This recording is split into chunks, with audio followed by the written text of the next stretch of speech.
7 বছর বয়সী সোফিয়া হাতে একগুচ্ছ ফুল নিয়ে মায়ের সঙ্গে এসেছে নিজের স্কুল দেখতে। যদিও এই স্কুলে পড়ার সুযোগ হয়নি সোফিয়ার।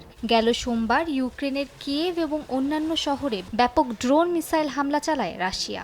সে হামলায় ধ্বংস হয়ে যায় সোফিয়ার স্কুল। যেখানে নতুন শিক্ষার্থীদের আগমনের সড়ক থাকার কথা, সেখানে আজ শুধুই নীরবতা আর হাহাকার।